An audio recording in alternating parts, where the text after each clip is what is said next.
Help spread the message.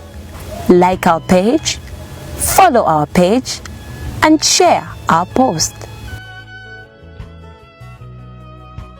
Well, good morning, good afternoon, good evening, wherever you're watching from. Amanya gangenze Maureen, Nalubega, ngandi wano e Uganda, Kampala in particular. I'm very happy to be on this program. I am Mai Mbambande, and well, you asked me who I am.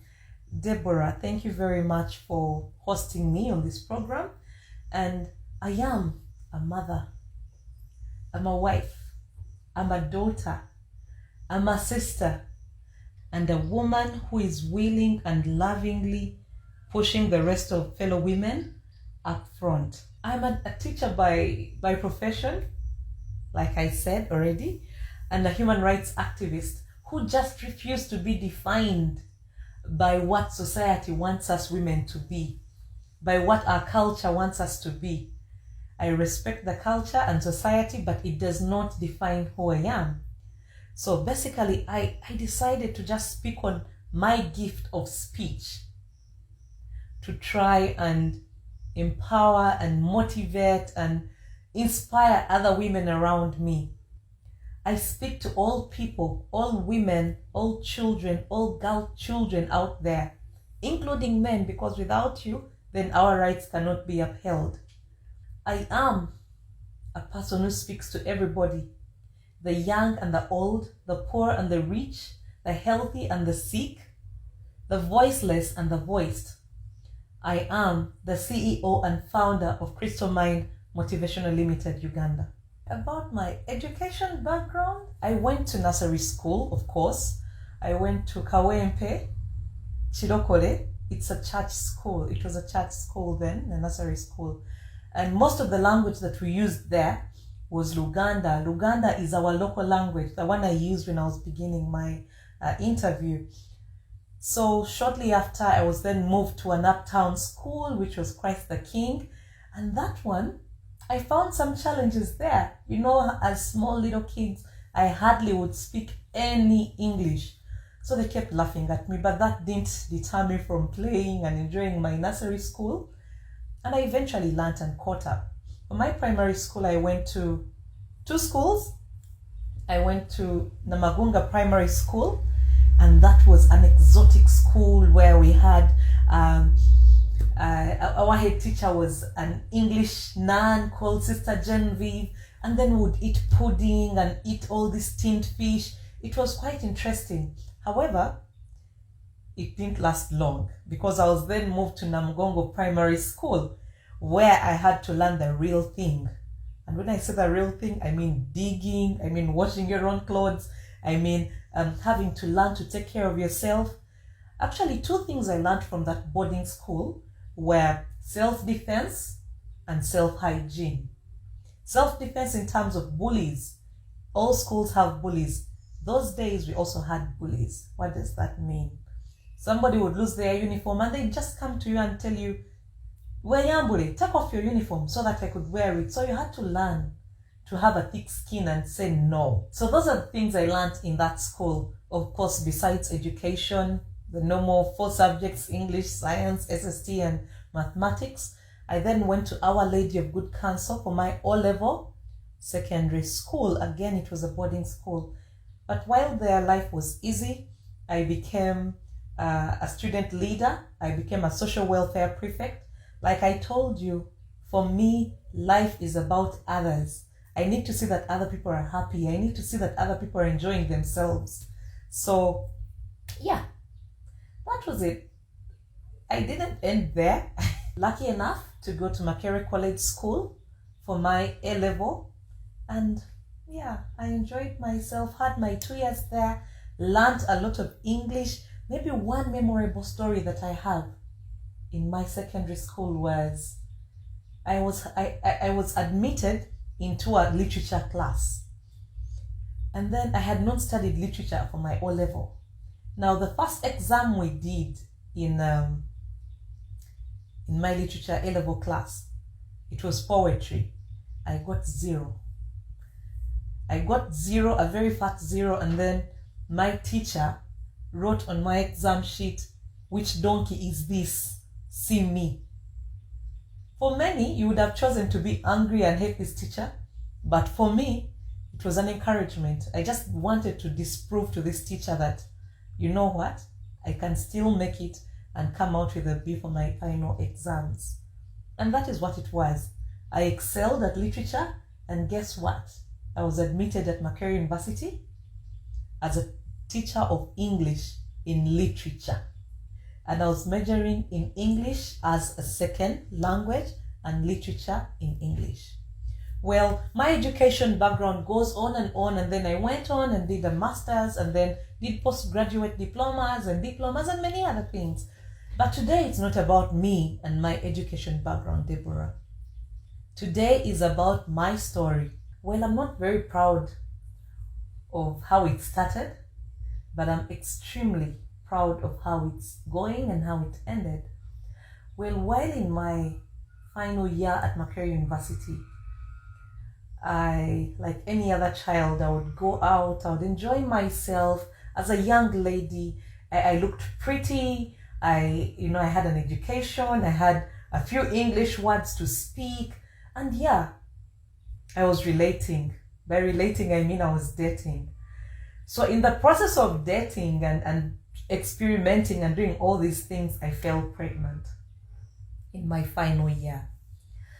And this is something that very many young ladies out there are either suffering from. You might not be in your last year, or you're not yet married, or probably you're not yet in that place where you should be pregnant, because society tells us when we should be pregnant. So I fell pregnant, and it was a very shameful thing for me. I wasn't proud of myself, neither did I think that my parents would be proud. For some time, I held back. I wasn't going to class. I was dodging classes because I feared for what my friends would say and what society had to say about a pregnant student, more so a teacher. There is a certain professional code of conduct you should have as a teacher. You're being groomed to be a teacher. You just cannot go sleeping around and falling pregnant. But now that was me at that point in my life. It was a very difficult situation for me, nothing laughable. And then, besides me feeling ashamed of myself, I had the uphill task of telling my parents that I'm pregnant. And now that was the most difficult part. I don't know, to you who are watching me, I don't know who's easier for you. Is it your father or your mother? Well, for me, none of them was easier for me. I wouldn't just come from university, sent there to study. Now I have to come back home and say I have not graduated, but I have a baby. How was that to happen? I wasn't even married, So it was very difficult for me. But what did I do as a young lady? I sat back, held myself, and told myself, you know what? You can't be pregnant, and then you don't finish school, and then you give birth to a baby unmarried. There were to be so many failures for me. I decided to face my challenges. I decided to stand up and refuse to be defined by society. I went back to school. Yes, the first few weeks were very shameful, but eventually I knew what I wanted. At least, I had decided to make my parents proud by graduating. How did I get to break this very should have been good news but bad news to my parents? I figured out one of my parents' friends. God bless her soul. She was called Auntie Ndagire, one of those aunties. And I know if you're out there, you have that one friend of your parents who you think you could trust. Well, I spoke to her. I invited her for lunch. And then I spoke to her and told her the news, how I was very ashamed with myself, how I was pregnant and I was about to keep this baby. And and then my final conversation with her was, please, please, please, help me tell my parents that I'm pregnant. So by the time I get to speak to them myself, you're there, and at least you're a buffer to their anger. And she did a very good job for me. I came out, came straight to my parents, was very humble and very, I want to say repentative. I was very repentative. I was very sorry that I was pregnant, but I was, because of my body and my body integrity. Young ladies out there, I need to just tell you this. You can't be pregnant. You can't sleep around and not be ready for the repercussion. Young ladies out there, when you're in such situations, there are some things you need to know and do. You can't be proud. You just cannot be proud, especially if you're still in school. You're going to be humble. You're going to compromise your pride and a lot of education and whoever you think you are. Because at this point in time, you need your parents to care for you. And that is to ladies who are in school and have faced or are facing what I went through. You're going to decide not to fail at all fronts. You're going to get up, talk to somebody, and reveal what is happening to you, because you'll need help. I needed a lot of help from my mother. Yes, my mother's friend could have helped, but she wasn't my mother. I needed my mother to accept me as a mother, a young mother. And thanks to God, because of my humility and my repentant self, I was forgiven and I was brought back home. To cut the story short, I got to a point where they asked me that big question of who is the father of my child. Young ladies out there, young ladies and students and girl children out there, this question is going to be asked to you if you're getting pregnant or if you've gotten pregnant before you're married. Many of you don't want to disclose who the father of the child is. It's a very, very important thing for you to disclose for two reasons. Your child needs to know who their father is. But also your parents, they need closure. Your relatives, your friends, they need closure on who this person is. Some of you are going through issues where the father of your child is probably a married man and you don't want to disclose that, or is someone as young as you. In my case, it was someone as young as me. We were both students, but that did not shame me. I mean, you have to be ready to take, to swallow the effect, the hard pill of the things that you do. So be responsible. Well, when they asked me the question, I was lucky enough to have him around, and he came to see my parents. But as a young lady, I had decided I was not shaming my parents anymore. I decided that I will not get married to this person just because I'm pregnant for them. African society has it that when you're pregnant, you should be married. And if you're not married and you're pregnant, you then marry the person who got you pregnant. I think that is wrong.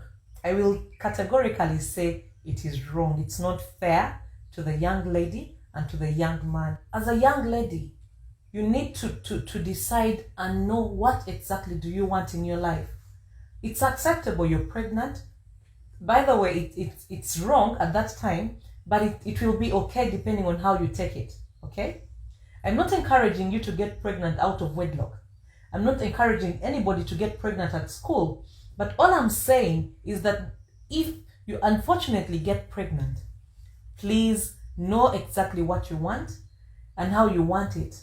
My point is, don't allow yourself to get wedded, to be married off just because you're pregnant.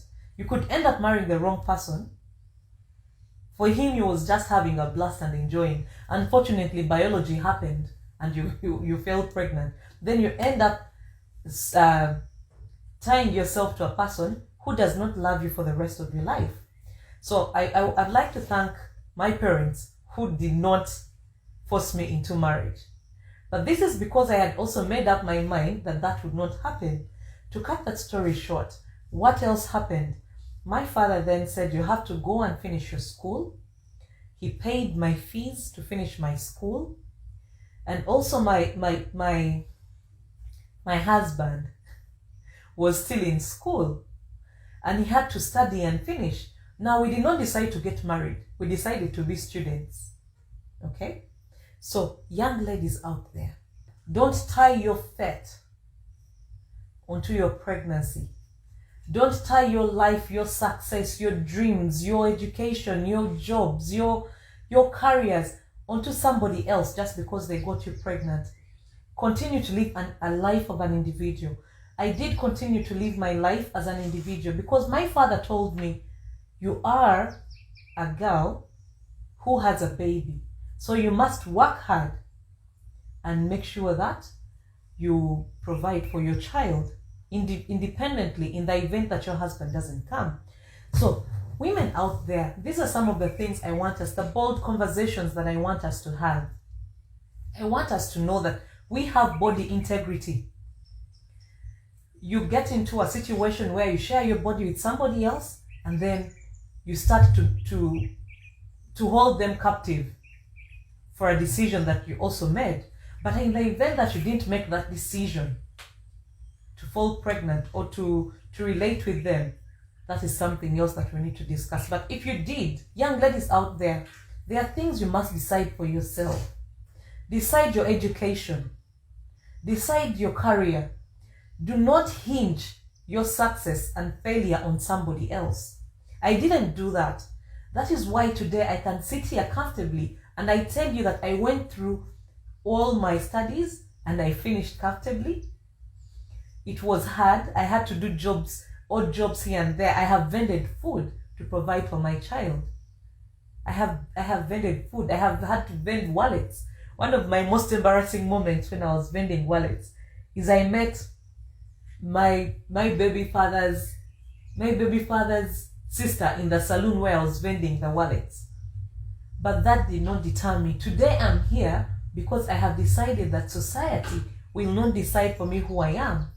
I come from a fairly well-to-do family, but that does not mean that my family wealth is my wealth. Young ladies out there, do not fear to do any job as long as it is respectful enough, it respects your body and it earns you a living. Please do your job to try and earn a living for yourself. Try to be financially independent. I am here today as the CEO of Crystal Mind Motivational Limited, happily to motivate all of you young ladies who feel like your lives have come to a standstill because you fell pregnant or because you fell out of school or because you're not getting a job. You have the skill. Use every skill that you have. What I'm doing today is a skill given to me by God. And patience is everything for a lady. Ladies who are not patient enough, you might run so hard and hit yourselves. I think that should be my last word to you. Again, Deborah, thank you very much for hosting me. It's been Maureen from Uganda, Kampala. I'm very happy to share my story with you on Mai Mbambande. Thank you.